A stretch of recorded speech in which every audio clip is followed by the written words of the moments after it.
Skyzone.Society. Yo, what's going on, my people out here in the zone world? You know what you're tapped into, but if you don't, Yeah, you're not tapped into the Zone Sports Podcast. You know what I mean?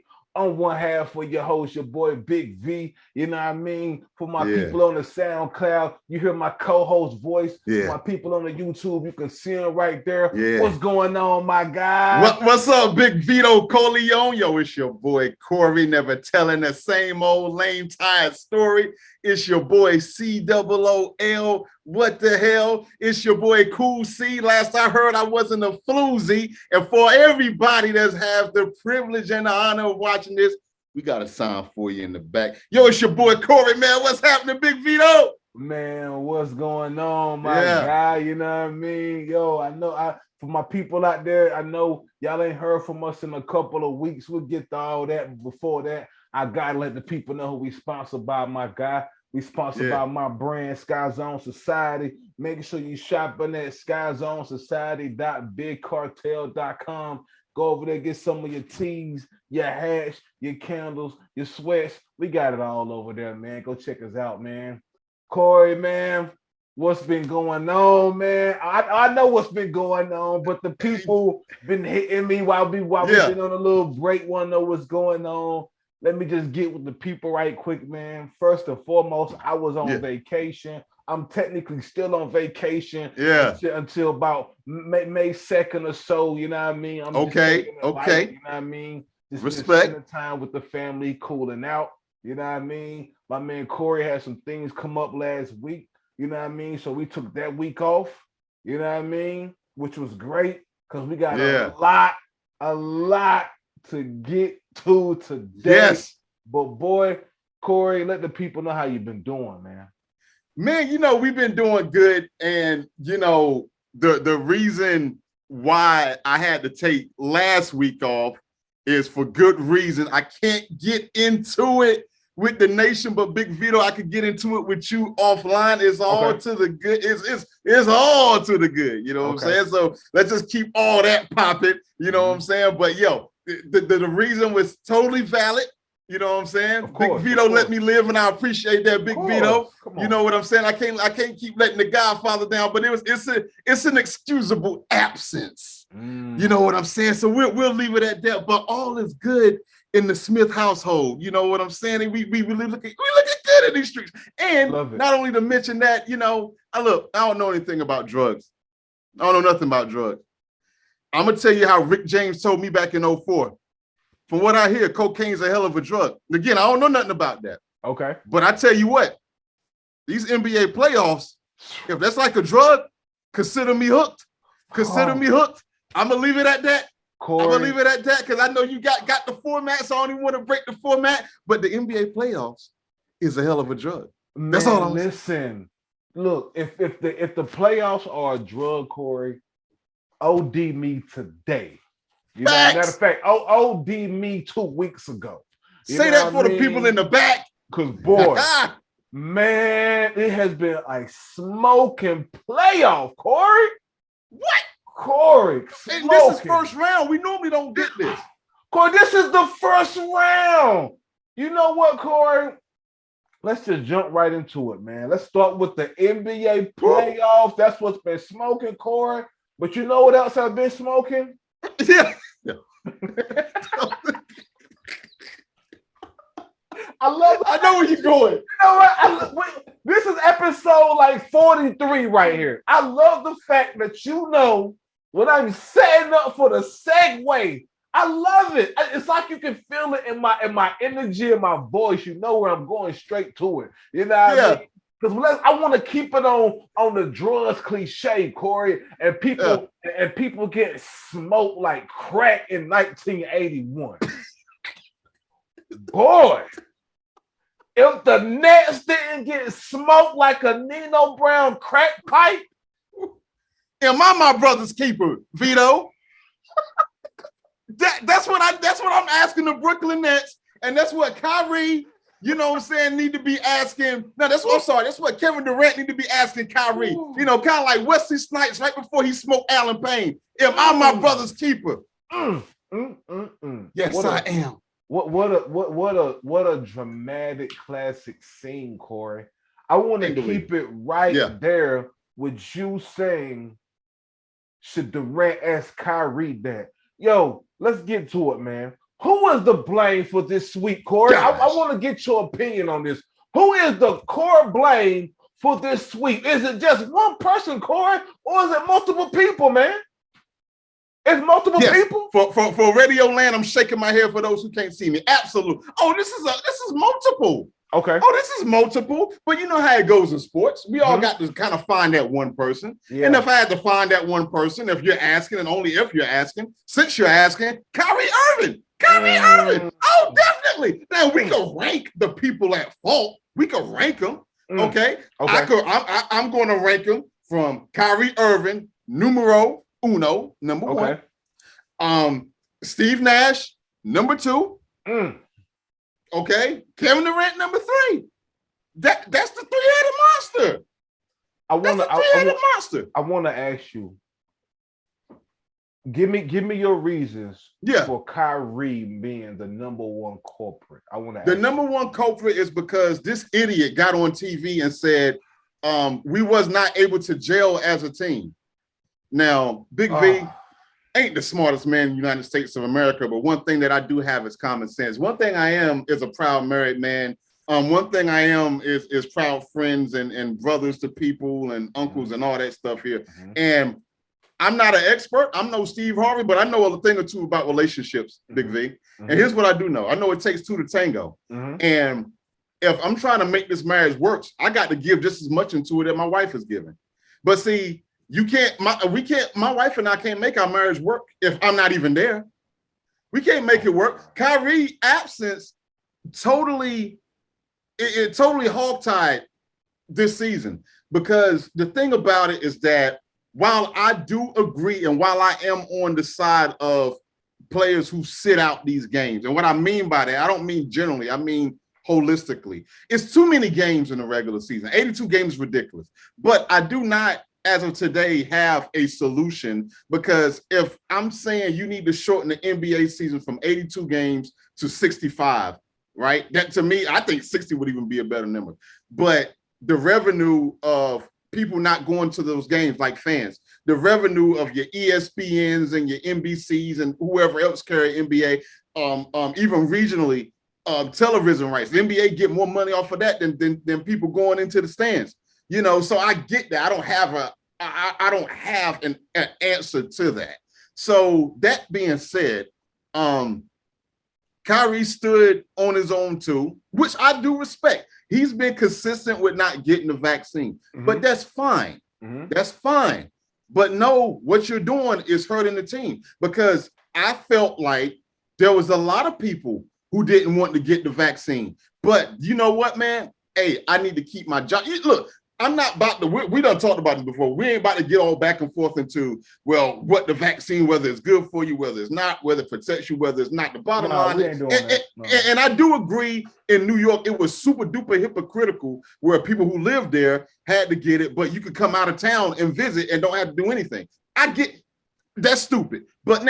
But the fact remains that this was on Kyrie to get the vaccine. And if he would have gotten the vaccine and spent a whole lot more time with his teammates, that gel can happen. And I've been hearing people talk about the importance of regular season all week. And I actually agree. I normally don't. I think it's kind of like a marathon. But, you know, when you have dynamic players and when you have someone like Kyrie Irving, who is ball dominant, right? He is.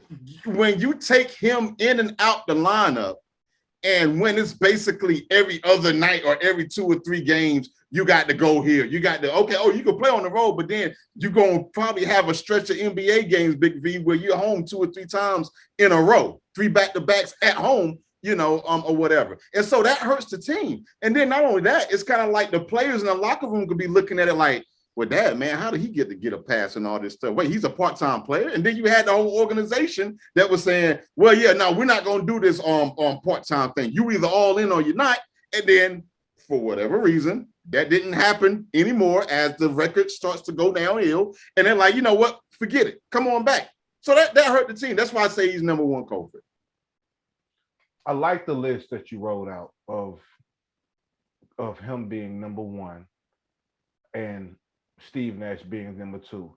I want to hear your reasons real quick about Steve Nash being number two. Okay, I'm gonna tell you Steve Nash number two. In my opinion, did he get dealt a tough hand with Kyrie Irving? Absolutely. How so? I would say obviously with the mandates in New York, affecting Kyrie. Again, we talk about Kyrie hurting the team. He's also hurting Steve Nash's ability to coach because you're not sure what lineup you can really set that can adjust to when Kyrie is on the court. And then obviously with Kevin Durant being out for a fair amount of games. So that's what I mean by that. But what I mean more so now is putting blame in, I'm not seeing a game plan.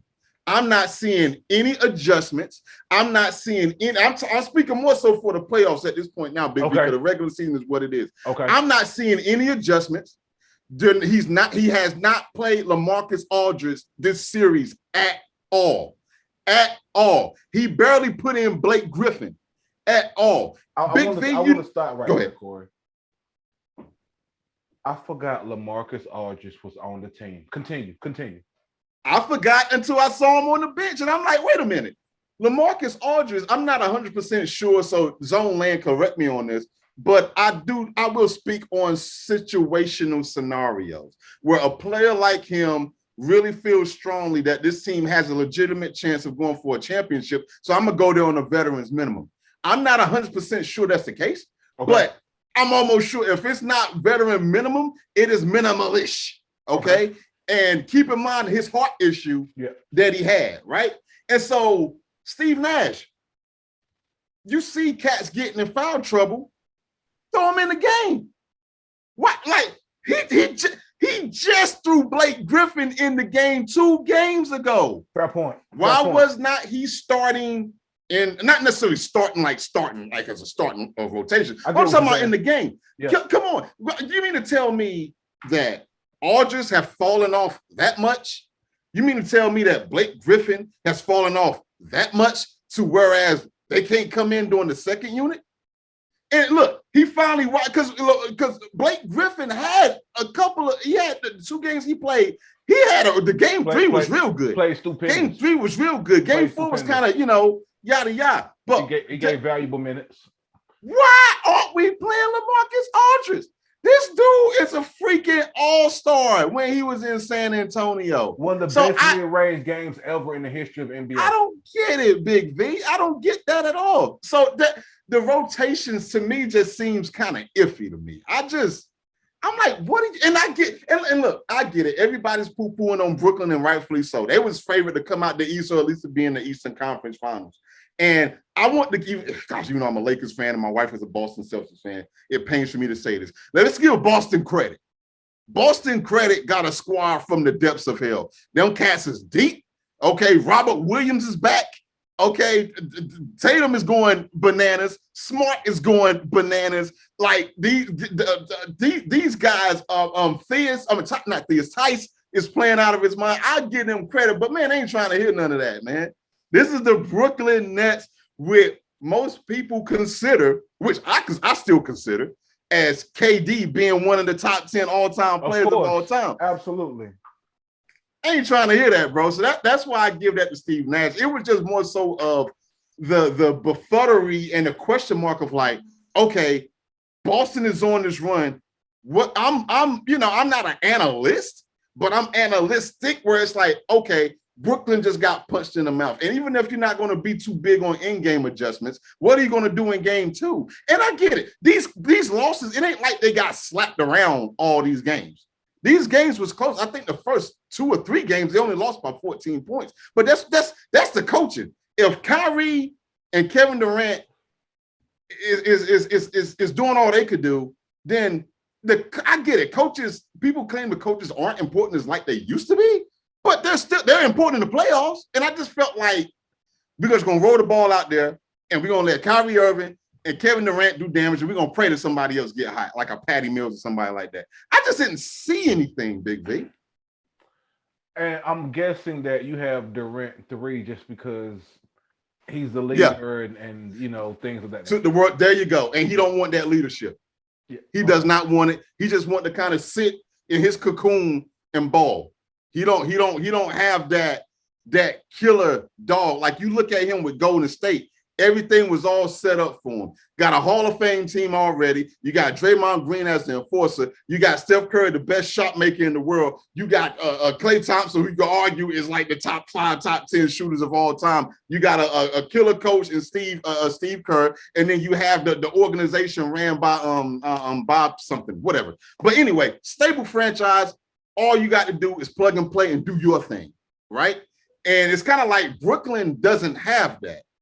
Brooklyn need help. And I'll give LeBron, and this is the same thing LeBron James gets smacked for, almost to a fault, and maybe to a fault and to his own detriment at times, where it's like, hey, whoa, I need to be involved with the selection of some of these players.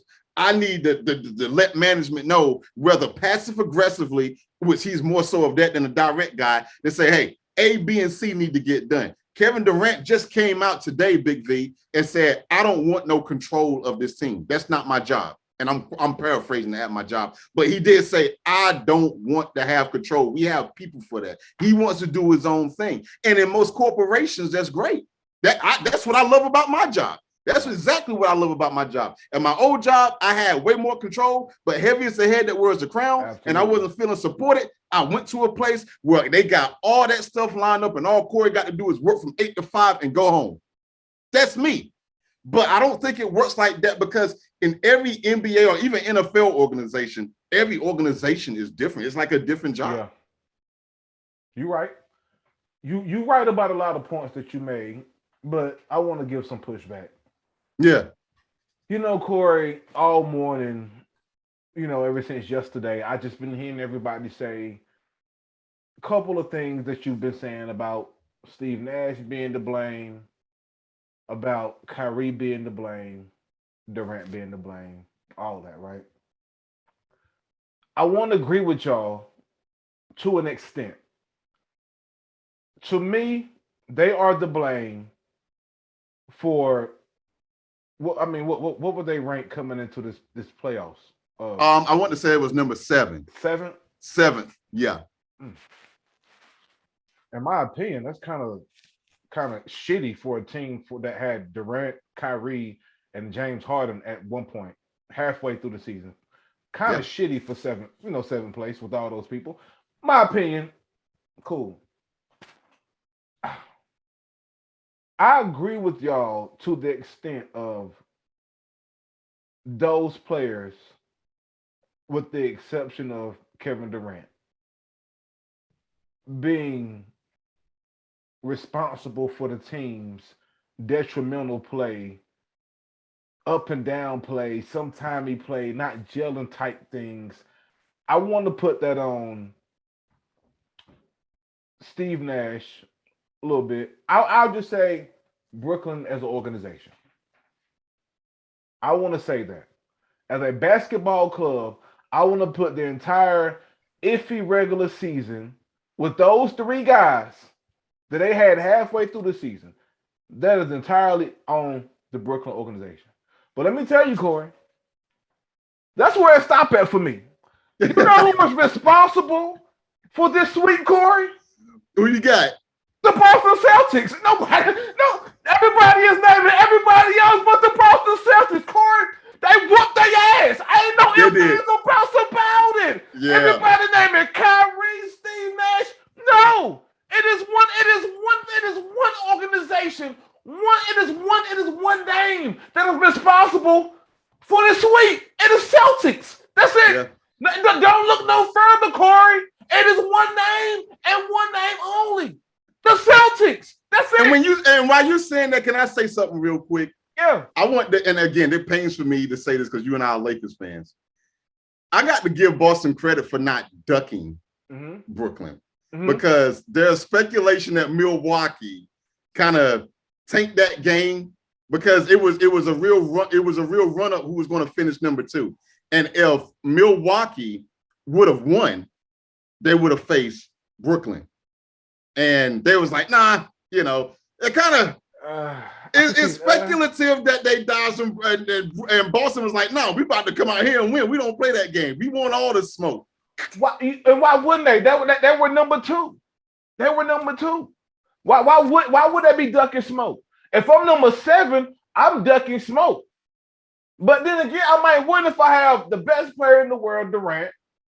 I say that in quotation marks because that is some people's opinion. And I have James Harden, who plays out of his mind.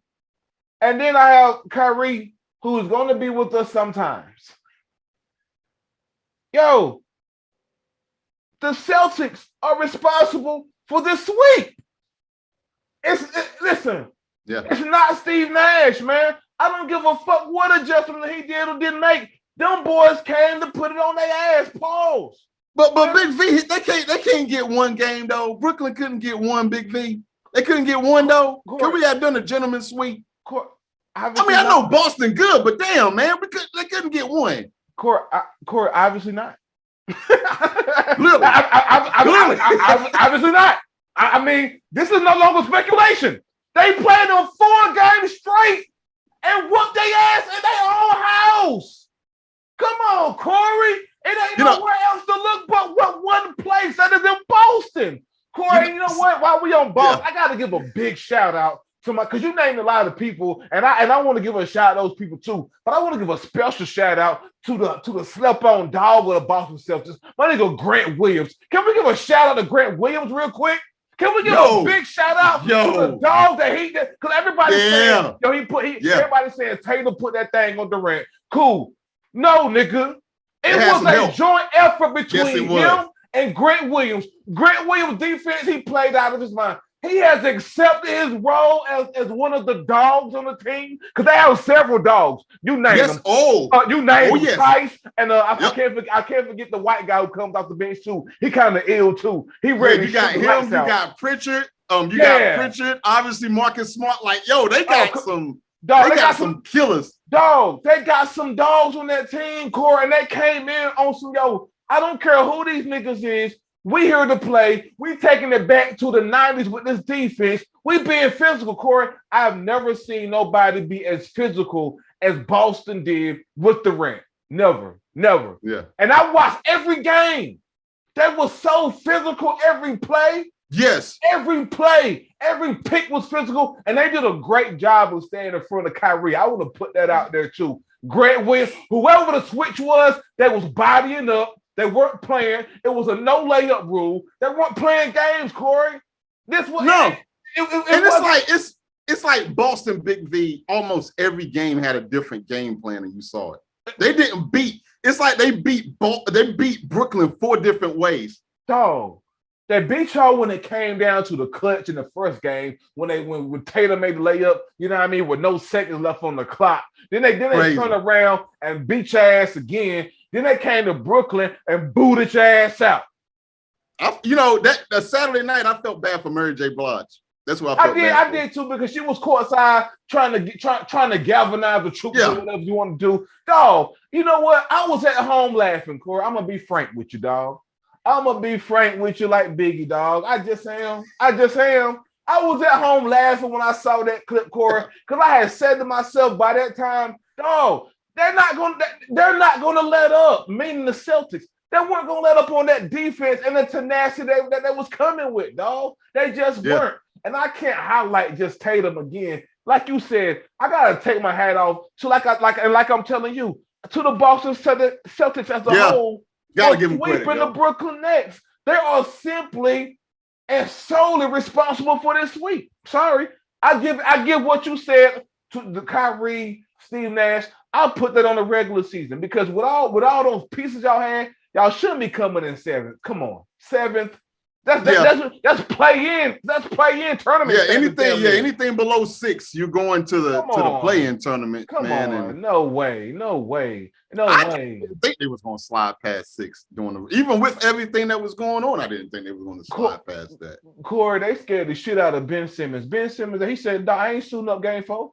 What kind of plan is that? Dog, Ben Simmons, he said, "I'm not about to get my block knocked off out here. Y'all crazy." Right. You see how physical they are? I can't shoot. They knocking Kyrie block off when he drives. I know when I go down there, they're gonna do the same thing. Nah, let's run it back next year. And nah. Even if he was the player, they would start to hack a Ben immediately the minute he get in the game. God. They'll throw in like a third string player just to foul him, just to get Ben on the free throw line. Oh, they'll send Grant Williams, give him a clothesline. It'll be over. Don't worry about it. Yep. Don't worry about it, man.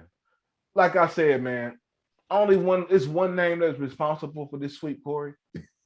Celtics. That's it, Corey. Can't argue that. Yeah, man. Let's still keep it on the NBA playoffs, though, Corey. Yeah. Some awards was handed out, these past couple of weeks while we've been gone. We spoke on Marcus Smart with the Defensive Player of the Year. Yeah. Definitely deserves, Corey. We had our picks of who may win MVP, who would win the MIP, the Most Improved Player Award, things of that nature. We had, at one point in time, we had a topic that I brought to the table about who would win Most Improved Player. Yeah. Between Ja Morant and Tyler Hero. Yeah. Yeah. We had that discussion on this podcast. And we both kind of agreed that Ja could be in the running for MVP. Ja Morant has had a stellar season. I'm kind of surprised by him. Ladies and gentlemen, let me just tell y'all, if y'all don't know, Ja Morant did win the Most Improved Player Award. You know what I mean?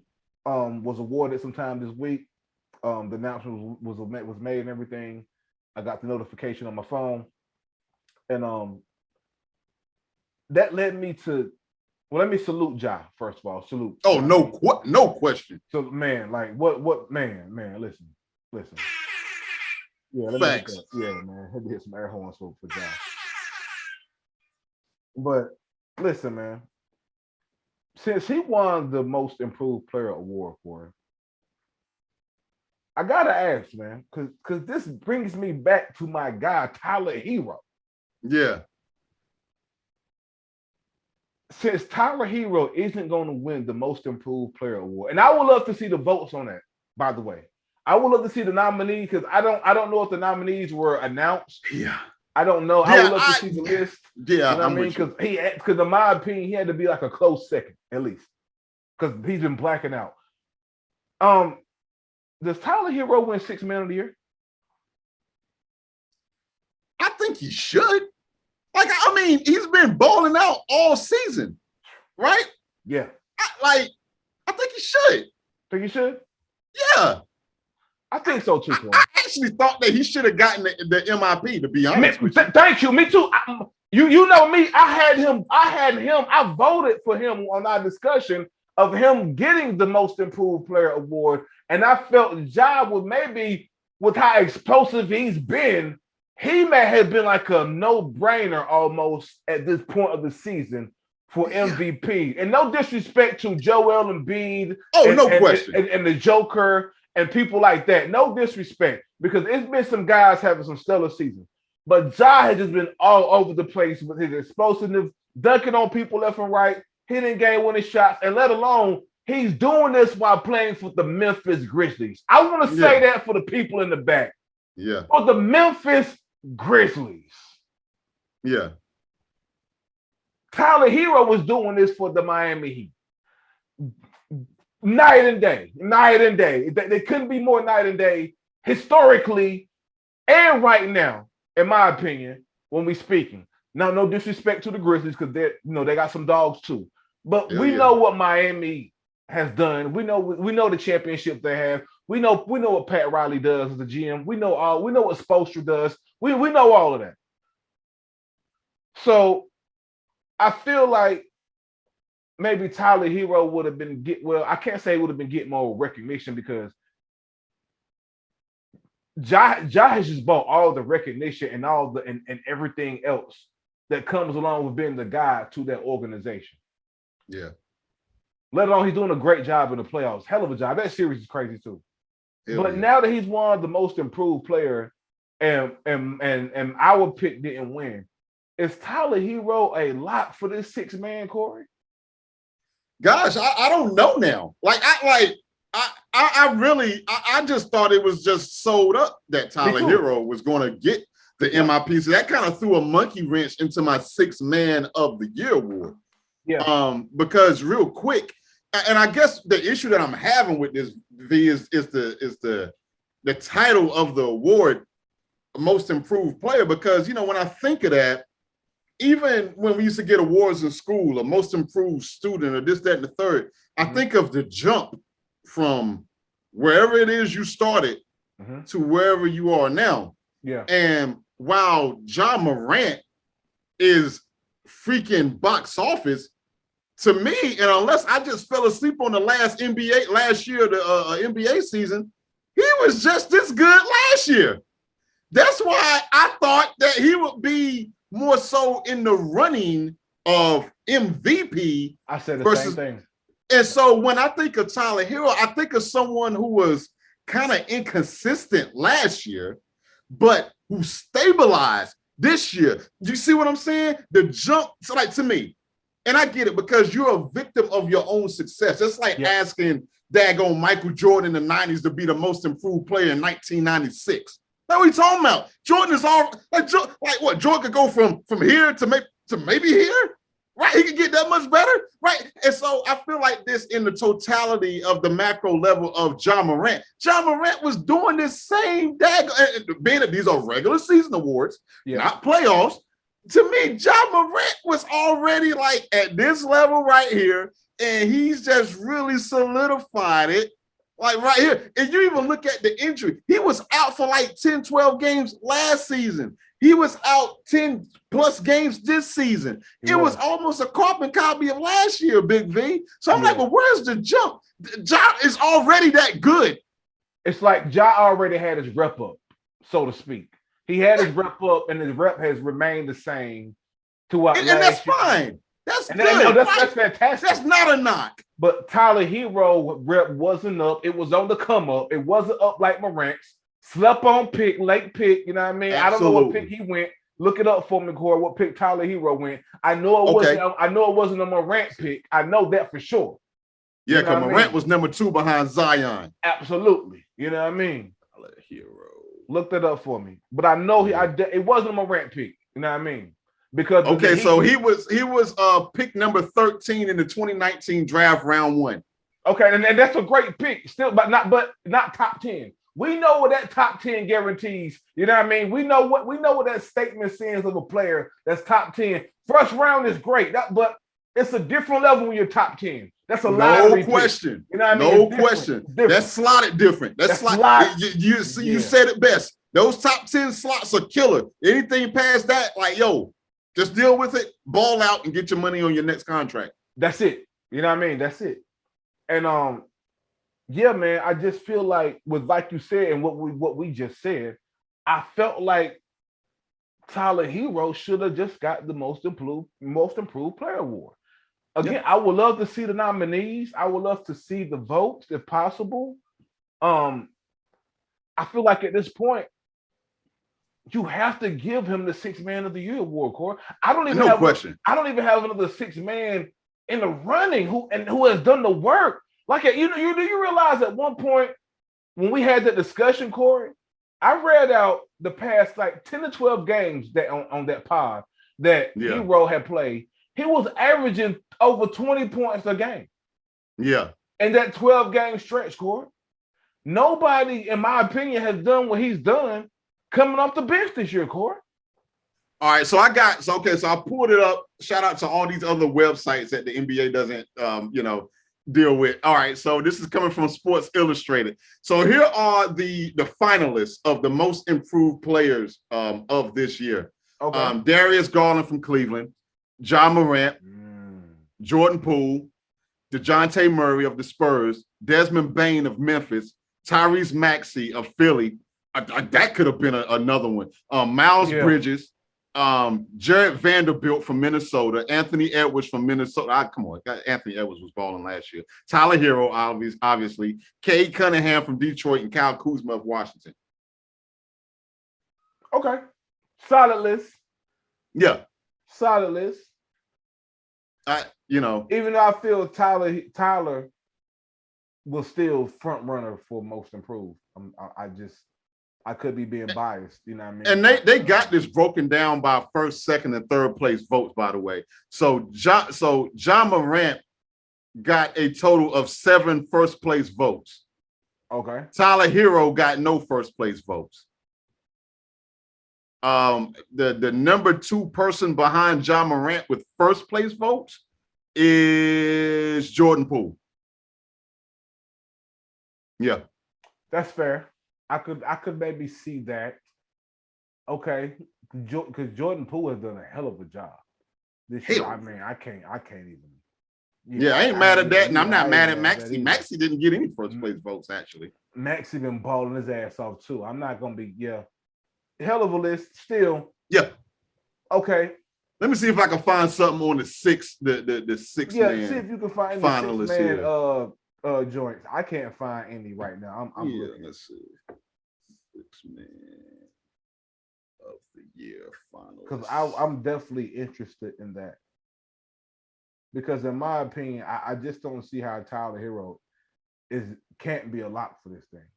Yeah, like, all right, here we go off of BleacherReport.com. They got Tyler Hero, Cam Johnson of Phoenix, and Kevin Love of Cleveland. Those are the 3 finalists that they have right now. So Tyler Hero is on there.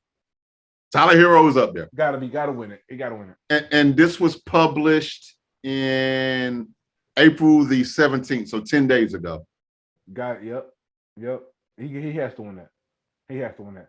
I hope he does. We're gonna keep an eye on that, man. I'm pretty sure we hear something soon about the next 6 man award, probably this week. You know what I mean? We'll see. Yeah. Corey. Yeah. It's time for the out of pocket segment, man. Oh. For those that are new to this pod, we have 2 segments on this show. I have the out of pocket segment, you know what I mean, that was really sparked up by my guy Alvo Kid. He got the out of pocket single out right now on all digital music platforms. Go stream that Alvo Kid, AVOKID, out of pocket 1 and 2 Word on up. all music platforms. You know what I mean? Listen, man. On the out of pocket segment, I give my opinion on the people who have just been getting out of pocket lately, Corey.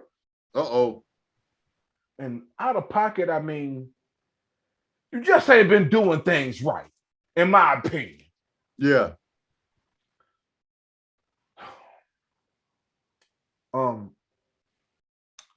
Ladies and gentlemen of the Zone Sports Podcast, the Zone Land.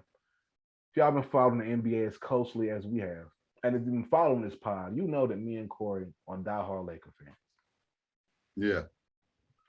Here recently, Corey, the Lakers organization has gotten out of pocket, and I want to talk about it. A couple weeks ago, they fired our head coach, Frank Vogel. Yeah. Do y'all know when they fired my man Frank Vogel? They didn't send out a memo. They didn't send him an email. They didn't call him. They didn't call his wife. They didn't call his agent. They didn't tap him on the shoulder and say, "Yo, come to my office." Frank Vogel found out he was fired after a game. Unbelievable. Corey. Unbelievable. If this ain't some out-of-pocket shit, I don't know what is. Corey, last time I checked, we were the first-class organization. Yep. Last time I checked, we had legends play for us, such as Kareem Abdul-Jabbar. Yep. Magic Johnson. Yep. Shaquille O'Neal. Yep. Nick Van Exel. Yep. The late, great Kobe Bryant, of course. Yep. We've had some stand-up individuals come through our door since the 80s. God rest his soul, the legendary Jim Buss ran this organization with such grace and class, Corey, as long as I've been alive. Yeah. Even in his late stages, he did the best he could. He always did right by the players. You know, he gave Kobe the $48 million deal the last 2 seasons. People say he didn't deserve it. Said we should have made a trade. Nah. Said nah. Pay the man. Pay him. Pay him whatever he wants. Paid him. He always did right, in my opinion, by seemingly by the players. Corey, I don't know where things went wrong. Let me tell you something, man. Frank Vogel deserves more than that, Corey. No question. I want to remind the Lakers organization and everybody listening, Frank Vogel bought this organization a championship 2 years ago. Let me remind y'all. Say that. He bought this team a championship just 2 years ago. Miss me with all it was in the bubble. What the fuck does that mean? I already spoke on that. What the fuck does that mean? That just means you want a crowd there. That don't change the way you play. Started. They don't change the way you play. Yep. And like I tell people all the time, that bubble situation that year did many teams a favor. Because I guarantee you that Lakers organization that year, y'all didn't want to come to LA with that crowd. Nah. And you know what, real quick, Big Vito, cats forget that we was number one coming into the bubble. Stop it. We was number one in the West. So yeah, you're Smoking boots. Stop it. And look, and real quick, I remember that weekend. I'll never forget it because I thought we was gonna go 1-1 on that respective Friday and Sunday. If I'm not mistaken, I think we had the Clippers who was stacked. Mm-hmm. So they say we beat them on Friday night. Yeah. And then everybody was talking about the Bucks.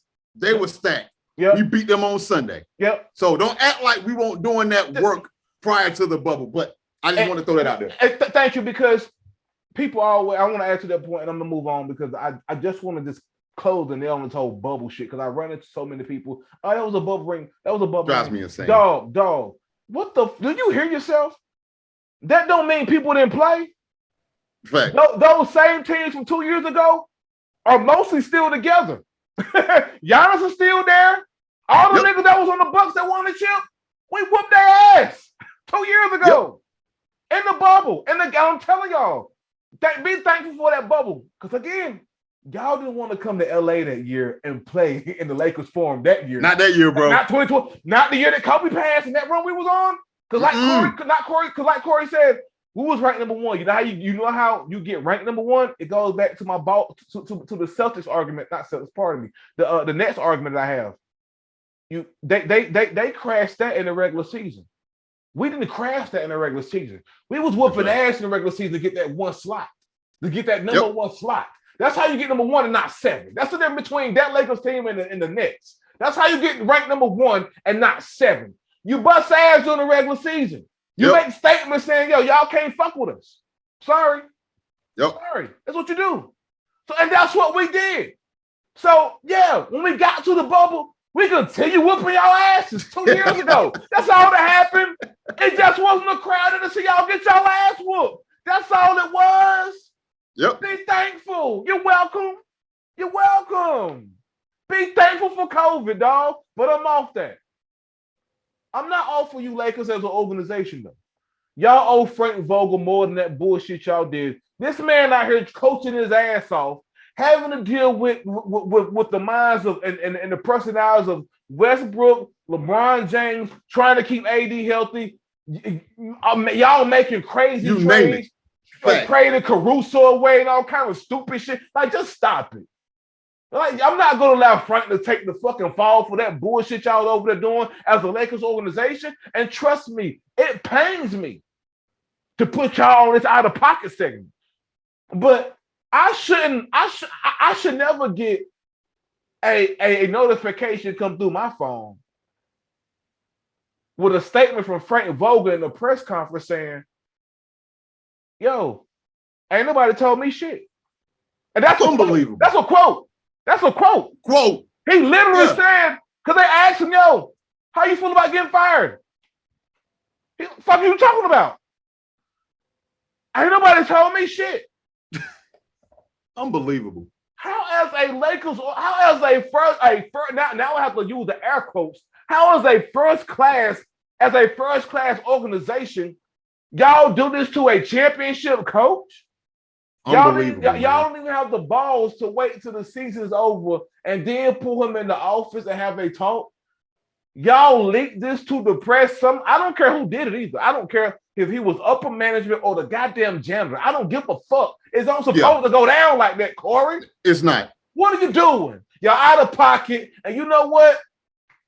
I hope for Frank Vogel's sake, he finds a job for the 2023 season, because in my opinion, he still deserves to be a coach. This season was not on him. This season was not on him. Absolutely not. It was not on him. Please stop it. Stop it, man. Just say that, man. And real quick, I was just, you said it best. I'm not going to repeat everything you said because you pretty much took the words out of my mouth. This is unbelievable. I could not believe it when it happened. This was at Denver, so you couldn't wait for the man to get home from the flight after a win, mind you. Never mind the fact that you hog-tied Frank Vogel for what he could and could not do in his own rotation. Imagine being a coach and you can't even set your rotation without running it by the front office in regards to Russell Westbrook. And Corey, I want to just capitalize on your point real quick about them winning that game. Imagine how, as a coach, you just came off that win, given the season that y'all had. You just came off that win. You going into the presser, and they're telling you that you've been fired. Fired, dog. Can you imagine, Corey? We're not even talking about, hey, well, do you think you're going to be on the hot seat? Now, this ain't this. It's way past that. You're done at this point. You're done. So how does it feel to be fired? Like, what? We just want. What are you talking about? I mean, if I was fired, and real quick, we need, we keep talking about reshaping the team on the court. Something needs to happen in the front office. And I'm talking about from ownership on down. I love Jeannie Buss. Yeah. I borderline worship the ground that woman walk on. That's how much I love Jeannie Buss, okay? But let me tell you something, man. Whether it is the Lakers, an NFL team, a 9-to-5 job, even where I work, the buck has to stop with somebody. Who is that somebody for the Lakers? Because it's clearly ain't Jeannie Buss. What is it? Kurt or Linda Rambis? Is it Rob Pelinka? Who is it? We as Lakers fans do not have a definitive answer. We know good and damn well in Miami, Big V, who does the buck stop with? We know Pat Riley. Yep. You know that. Yep. Right? Who in Charlotte? Who does the buck stop with? Good, bad, or indifferent? Michael Jeffrey Jordan. Yep. Who is that for the Lakers? We don't know. And until we get that answer, we're going to go on and on and on, and we are not going to be able to attract, because anybody in their right mind should not want to coach for the Lakers right now. You got to get all this stuff squared away. You need to get the org chart reset. We need to figure out what the hell we're going to do with Russell Westbrook. If you don't have the answers to that, Big V, I ain't coming there. No. And you know what, Corey? I had on here to talk about who who should be the next Lakers head coach. I don't even want to talk about that because at this point it shouldn't be nobody. And I'm hearing, I don't even like what I'm hearing about. They're going to hire the guy who just retired from Villanova. Oh yeah, Jay Wright. He shouldn't. I'm kind of cool. If I was him, I would not take that. We are as a staff record label and as a crew, we are a shit show. Yes, from top to bottom. Yeah, we have no direction right now. No, and as much as I would love for my guy Mark Jackson to step in that front office, I want better for him. I want better for him. I'd rather him go to Detroit, Corey. I do. Straight up. Sorry. I just do. At least he'll be able to set his rotation over there. Yep. Yeah, at least you know what you're getting. That's it. That's it, man. Yeah. Hopefully things will get better. Ladies and gentlemen, it's time for our other segment, man. Yeah. It's time for our other segment, man. One of the segments that I look forward to hearing every time we do this pod. They thought I forgot. They thought you forgot, Corey. They thought I forgot. Let them know what segment I'm talking about, please. They thought I forgot, Big V. Man, in case you don't know, it is the uncritically acclaimed segment podcast of all time. The only other segment that can hold a candle is my guy, Big V, out of pocket segment. This is uncritically acclaimed. I done checked the numbers on it in my mind only. Big V, I know everybody want to talk about platinum, going platinum and all this stuff, man. And then I know some cats like the Michael Jackson Thriller Records, man, they talking about, yo, we done went diamond. And Outkast and the Love Below and the Speaker Box. No, we passed that. Big V, I've got word in my own mind that this segment done went titanium. Y'all ain't even knowing that yet, Big V. We done went titanium with this. And man, yo, man, they thought I forgot. They thought you forgot. They thought I forgot, Big V. Uh-oh. And I'm gonna tell you who thought I forgot. Because see, it's been a minute. My man Big V on vacation. I had stuff that came up, you know. They thought I forgot. They thought I was gonna let it go. Okay. And see, these cats, they be hitting me up like, oh, see, they think they safe. See, they think whenever we take a week or so, they think we safe, Big V. You ain't never safe. Look, I will retroactively go back and find you, okay? And bring you to justice. Big V, I'm gonna tell you who thought I forgot. Uh-oh. And I'm gonna tell you how Roy Jones Jr. told me back in 2003. Y'all must have forgot. Y'all must have forgot. That's what Roy Jones Jr. told me. Today's victim is Cameron Jarrell Newton. Y'all may have heard of him. He goes by the name of Cam Newton. Y'all may call him Killer Cam. When he's playing on Sunday, Big V, I just shorten it up and call him Killer. Shout out to the rapper Cameron. Oh, Killer Cam. Oh, we thought he forgot. Oh, he thought he was safe. Oh, because you cool with the Panthers, then I'm gonna shut down, dog. What Killer Cam did, man? What Killer Cameron Jarrell, what is you doing? You know what? A few weeks ago, man, per ESPN, April the 12th, an article came out about Cameron Jarrell Newton. Okay. And he was speaking on his podcast called $1 Million Worth of Game. Mm-hmm. Shout out to Wallow and Gilly. There you go. And he complained about women who can't cook, Big V, and complained about women that don't know when to be quiet, Big V. I read it. I saw it. Now, let me get some quotes going on here, Big V. And I quote, this is Cam Newton speaking, ladies and gentlemen. Now, a woman, for me, is handling your own, but knowing how to cater to a man's need, right? You know, a lot of times you get the aesthetic of, I'm a boss bee, I'm this and I'm that. No, baby, but you can't cook. Nah, baby, you don't know how to be quiet. Nah, baby, you don't know how to let a man lead. Now, Big V, this isn't the first time Killer Cam has sounded like a 1947 barbaric pig. You know, this isn't the first time he did this. You know, Big V, he came back and offended this Charlotte Observer reporter by the name of Jordan Rodriguez. Sorry if I'm screwing that name up there. Okay. But he had a quote, and I quote, ladies and gentlemen, "It's funny to hear a female talk about routes." Jordan responded, funny how? Like they said in Goodfellas. Like they said in Goodfellas. What, funny how? Like I'm a clown, I amuse you? What the make me so funny, Big V? Huh? Oh, no, just the way you tell the story. How do I tell the story, Big? What the make me so funny, Big V? That's what Jordan said. And Cam Newton replied, "It's just funny." Now, Big V, I love Cam Newton. He is so entertaining, and I do understand that at the podium, he is probably one of the worst in regards of finding words to fill sentences. I find it quite comical. I really do. And, you know, I've been trying to pierce this thing 45 different types of ways just to be like, well, maybe he meant well, but it just don't come out right. And then it's like, I was thinking that, and then the Jordan incident came up about female, not male reporters, because male reporters asking about route running is cool. But when a female reporter asks about a route run, it's just funny. Big V, they are so funny about that. This woman is up here doing her job. You know, last time I checked, women are football fans too, Big V. That's right. Last time I checked, women allow for their young boys to even participate in Pop Warner football, middle school football, high school football. If the mama don't sign off on it, you ain't playing. It is a woman that allows for men to enter football. So let's get back to here.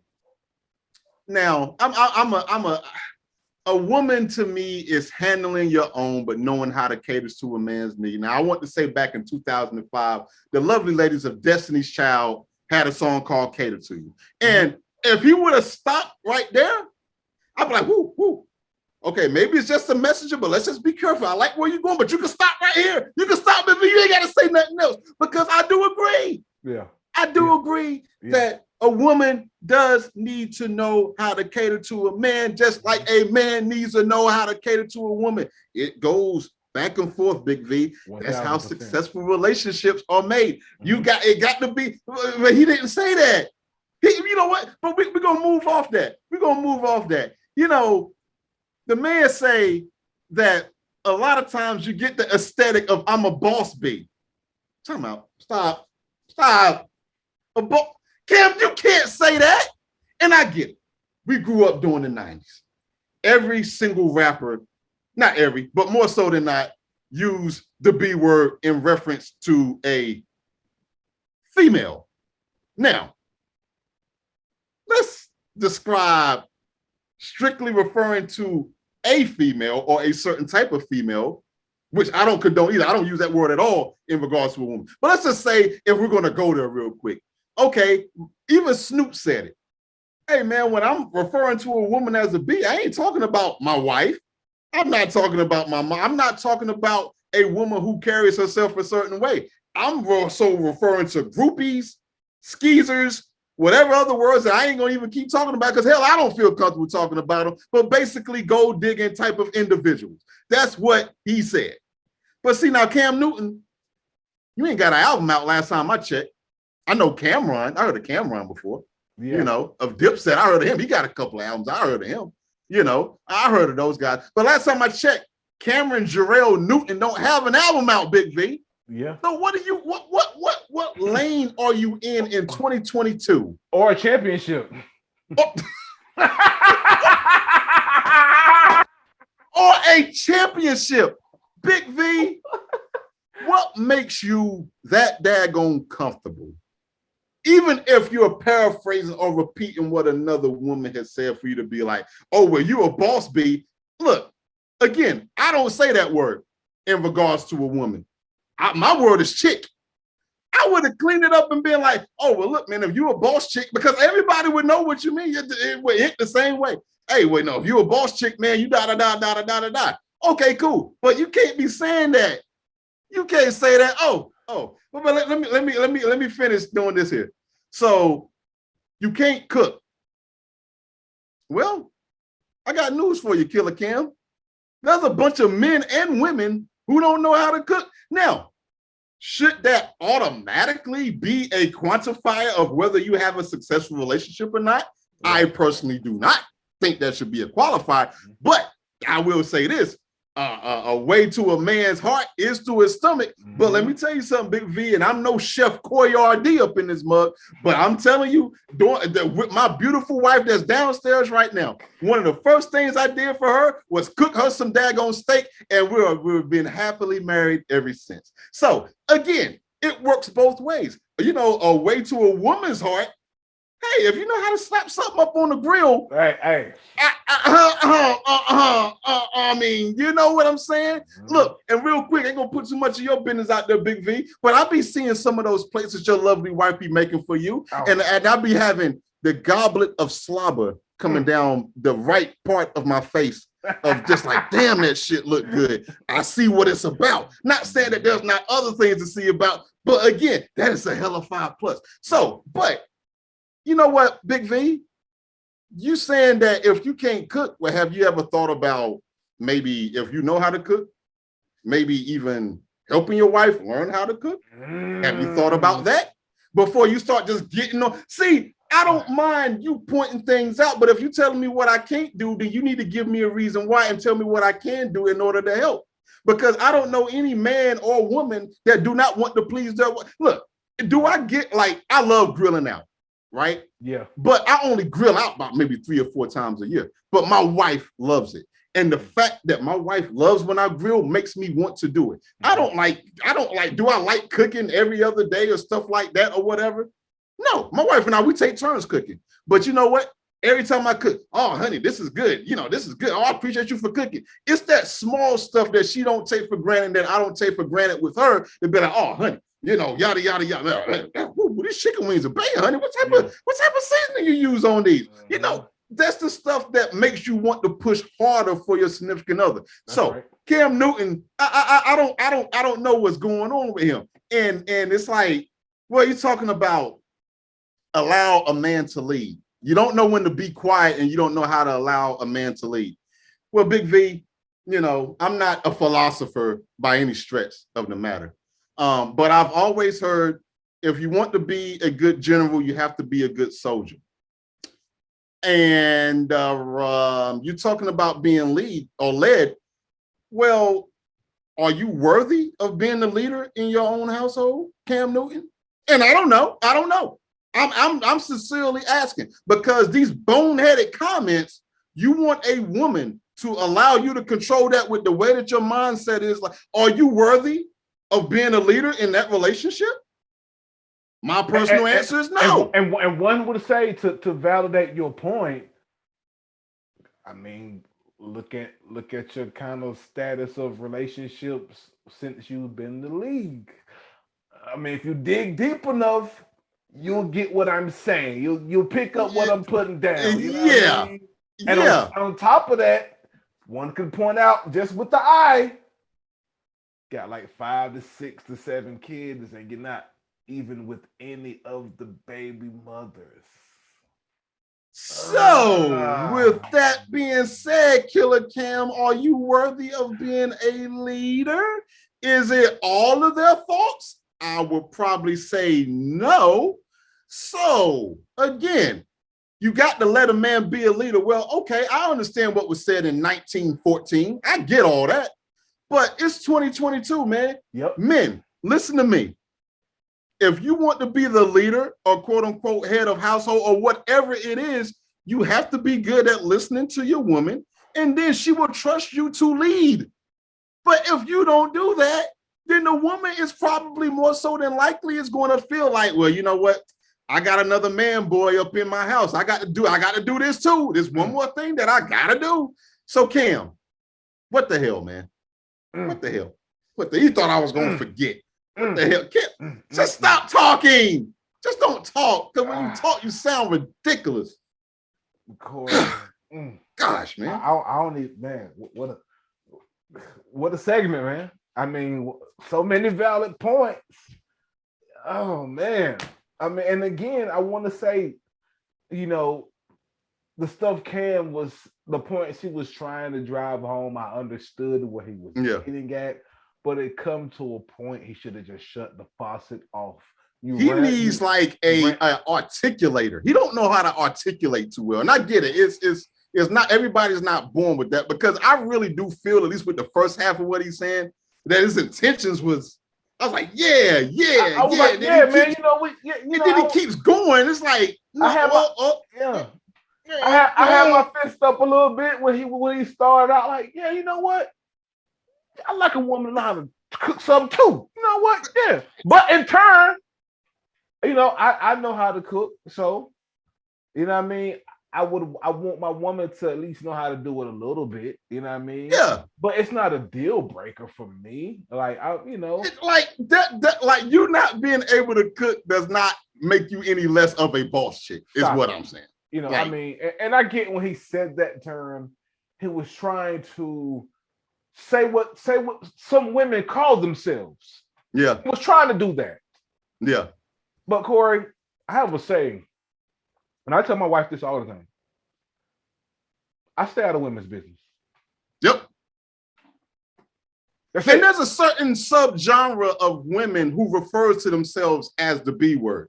To me, that is no different. That is fine. To me, that is no, that's right. I ain't got no beef with that. But what I'm saying is this, Big V.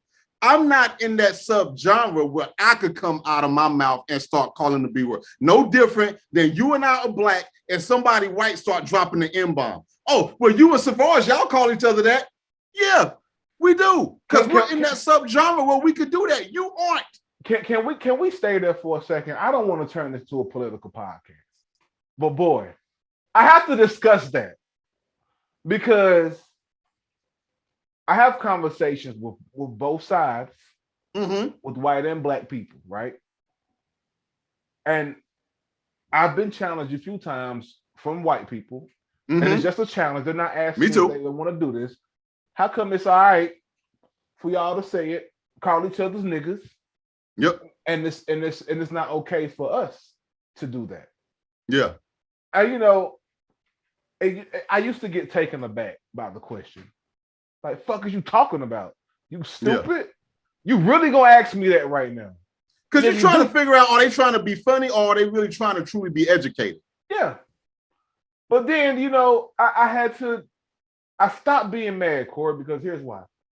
I talked to some black friends and I've seen them let white people use nigga in their presence. I have too.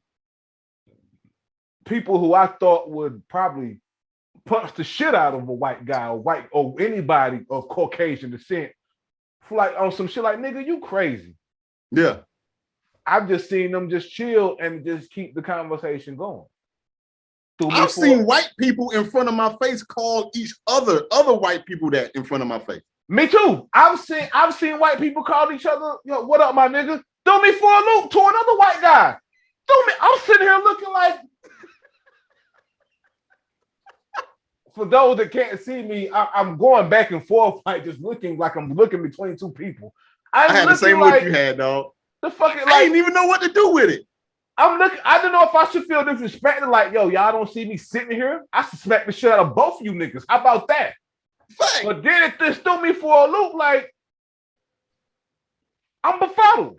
I don't know whether to educate these guys or say, yo, y'all can't be calling each other that. Who the fuck, McCoy? Who am I to tell these two white people they can't call each other niggas even though I'm a nigga? This shit is conflicting me, right? I really don't be knowing what to do because they didn't offend me and say, yo, what up, my nigga? Like, and again, people say, okay, if you have a cool white person around and y'all use it as a term of endearment amongst yourselves, why can y'all validate certain white people to use it? Let me answer that for myself. Fuck no. I don't validate no white person around me to say what up, my nigga, or call me that nigga or any way. And I never won't. That's some shit I just can't get used to. But let me tell you, Corey, what blows my mind is this, right? People that's my daughter age, like 19 and stuff like that, they don't look at it like we do no more. Like they allow it. They allow the white people to call them niggas. And it blows my mind. Yeah. It's crazy for me. Wow. My wife has to tell me it's a new age. She said, these kids aren't looking at it how you look at it and how she was raised upon to never call black people that. You know what I mean? You don't even think about that. You don't even know that word. These kids these days, Hispanic, and again, I'm not going to throw Hispanic because they niggas too, to me. You know what I mean? Definitely. You know what I mean? So it's certain people that get a pass that aren't black, but we know who they are because again, these are our peers. It might not make especially our Puerto Rican homies. Like, absolutely, no question. Puerto Ricans, Hispanics, them is our niggas. And if white people can't get that, that's just something I can't explain to you. Maybe you ain't been around long enough. Maybe you need to do your history of why that's okay for us to accept. And I know some Hispanics that don't do that. They don't call us niggas and stuff like that. They don't. It ain't. Right. But I know some that do, and I will allow that. I allow that, you know, because that to me, yo, bro, how I was raised, bro. Listen, if you're not white in the government eyes, you's a nigga. That's what it is. That's what it is. That's how I was raised. That's what I believe. Sorry, that's just what it is. That's just what it is. So, like, and to me, it just blows my mind that I see black people allowing other white people to call them niggas. Like, to me, it blows my mind. So where I sit on is like, no, I don't allow it. I Yeah. don't allow no white person to associate me with that. You know what I mean? And some people might say, man, that's a double standard. Because you might see your white homeboy out, you might say, yo, what's good, my nigga, and give him a hug and a pound. Yeah, I will. Sorry. Life ain't fair. Like, it ain't fair. Like my 2 cents is like, I do understand the difference between the NIWGA and the NIWGA. And that be the argument too. And it's kind of like, part of me is like, yeah, man, if you could hold on maybe to the NIWGA, but see, the thing is that what happens if they get too comfortable, right? And my thing is this real quick is that, okay, let's just say, like, I remember Tupac had a movie called Gridlock, where I think the Tim Roth guy, he used it around him, but then he walked in to get some blow from Bokeem Woodbine, and Tim Roth said it in front of Pac, and Bokeem was about ready to knock his head off. And see, that's my thing. And it's like, well, okay, let's just say hypothetically, we're cool to the point where I know that, like, you're one of us, but it just so happens you're in white skin, right? But then you get comfortable and then you say that shit around somebody else who is not technically in our circle, and then they looking at me like, yo, why you letting him say that? And then now you done got a broken jaw. It's more of the slippery slope where I'm like, yeah, you know what, man? Like, cool as we are, yeah, don't for your own safety. I know somebody who got their daggone leg broken back in the day over that same deal. I had a homeboy who was up here in Greensboro, and his best friend was a white dude, or whatever. And he said something to the effect of, like, listen to Dr. Dre, The Chronic, or whatever. They was all hanging out somewhere. It ain't nothing but M-bombs loaded on The Chronic, and stuff like that. And so he's rapping lyric for lyric because my homeboy, like, they're cool. Like, they're tight. Like, they grew up together. Like, it's on some Eminem, Dr. Dre type stuff, right? And so, they brought out somewhere. He said it, and he's like, yo, cut the music. Yo, what you say?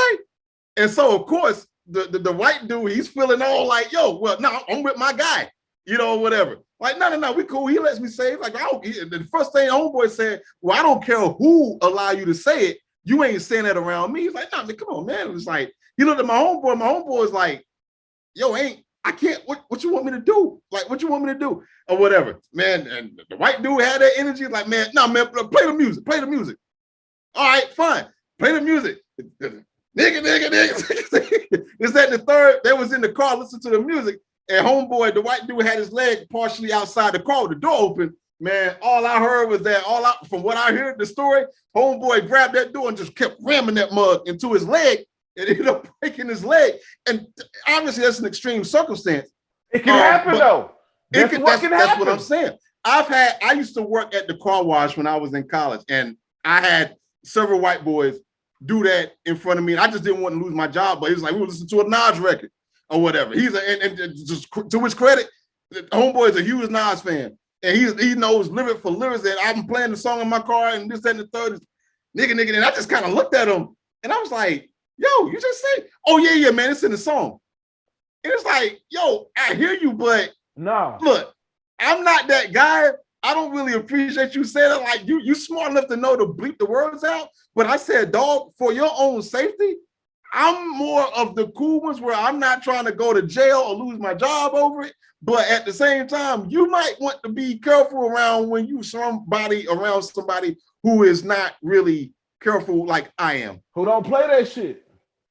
Some cats, that's a trigger word. I said, dude, I understand you got the NIWGA juice and all that stuff. But I'm like, dog, so understand that is a trigger word when you say it, whether it's in terms of endearment, whether it's in a rap song. I know a OG of mine who's like in his 70s, and he heard me say that to one of my friends at the apartment complex I used to stay at. And he was like, yeah, man, da. It's like, yo, man, so you call him that? I was like, oh yeah, man, that's my, you know what I'm saying? Like, yeah, that's like, he's like, yeah, man, you know what, man? Like, during my era, like back in the 50s and 60s, black folks wouldn't even call each other that, dog. I was like, not even as a term of endearment, because he was like, well, Corey, that's free hip hop. So he was like, I don't care what you meant it by. Like, he was like, yo, those were straight up fighting words. I made sure not to call him that because it's another deal. Just like if I'm around somebody who don't curse a lot, I'm not going to curse, or I'm gonna not curse as much, And he was like, yo, back in the 50s and 60s, dog, like black folks, that was automatic fighting terms within black folks. That's crazy. It's a different world, dog. It's different. It's different, man. I just don't. I'm just not with it. And I mean, I love my wife because she's not with it. Like, let me tell you something. My wife is the biggest No Limit fan on the planet of the earth. She has all the albums that niggas don't even have. I'm talking about the Kane label shit, with exclusive Kane label shit, all type of shit I've never even seen. Yeah, I got their first 2 albums. Yeah, man, listen, all the shit that would be on the back of all their albums, of everybody was on the No Limit that was coming out, because they used to preview every album with the cover on the back of niggas' Shout album out covers. to Mercedes. Shout out to Mercedes. She got that too. She got it all. She got it all. She got them all. She got Mercedes. That's what I'm saying. She's the biggest No Limit fan on the planet. So, and keep in mind, she's a white woman. Yeah. But in those parts of the song where they saying nigga, she not saying it, dog. Mm-hmm. She not saying it all. She pausing. She pausing. She don't say. That's what I'm saying. People smart enough to do that. Dog. You should be. You white. Newsflash. You white. Sorry. You white. Just something you can't do. People say, well, y'all can call us crackers. I don't. Yeah, I don't use that word. I don't. I would never personally refer to a white person as that. No, I don't. I get it. I get the rebuttal. I don't. Yeah. I get it. You right though. You right. Life ain't fair, kid. No, it ain't. It ain't, bro. Sorry. You know what I mean? But if a black person got his ass whooped for calling a white dude a cracker, I will condone it. I will condone it, bro. Same shit. Yeah. I will condone. Hey, bro, you might should have said that. Yeah. That's it. Same thing. If you go up to a Hispanic and you call him a spick, and you know get your ass whooped, yep. you get a $1.50 across your throat. Hey, you might should go right on the head. You know what I mean? Go right on the head. I won't be part of it. Hey, you go up to people of Asian descent and you call them chinks and shit like that, bro. Hey, they whoop your ass. There you go. Shouldn't have said that. That's it. So Cam Newton, easy on the B words, bro. You ain't no woman. You can't. Okay. Stay out of women's business. Jesus please. Christ. All men worldwide. Here's a jewel from me to you. Stay out of women's business, dog. When women are talking about other women, you shut the fuck up and go in the other room, nigga. Hit them with the P. Diddy ad-libs. Yeah, That's right. Yep. Yeah. And like Chris Rock said, you were throwing that. See, I told you that shit was crazy, honey. I knew it the whole time. Let's throw that in there. You'll be good. They'll be good. Other than that, like Nas told y'all niggas on his last album, dog, stay out of women's business unless you vested in it. That's it. That's it, dog. That's it, man. Corey, I'm glad we had this great pod today, man. Yeah, man. You know what I mean? Solid pod, man. Shout out to everybody. I know we had to air it out. I know we went over time, but we just had to air it out on Zone Lands. You know what I'm saying? We missed them. They missed us. It's all right, man. It is all right, man. We love y'all. We thank y'all for tapping in, man. Listen to very soon. I'm setting up the Facebook page for the Zone Sports Podcast, so y'all can come directly there, see the clips in another social media outlet. It's gonna be directly dedicated to the Zone Sports Podcast. Long overdue. We need that, Corey. You know what I mean? Centralized, so all the people can just come there, see the clips. A lot of other stuff I'm gonna cook up, maybe some behind the scenes things, all kind of stuff, man. I'm with it. Some giveaways too, you know what I mean? I'm cooking up. We'll talk about that. You know, we're gonna end the pie. We'll talk about that, you know what I mean? No doubt. But man, shout out to everybody on SoundCloud, Vandalism, Twitter, IG, wherever you watching the clips, YouTube, wherever you watching the podcast or hearing it or seeing clips, thank you for just hitting play.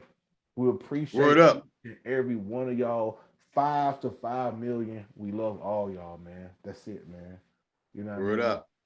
Corey, man, like I said, man, stay on air, man. We're gonna talk a little bit off air. You know what yes, I mean? Sir. Until then, man, everybody stay safe, man. Stay safe, man. You know what I mean? And yo, we're gonna talk to y'all next week. You know what I mean? We love all y'all. Peace, man. Peace.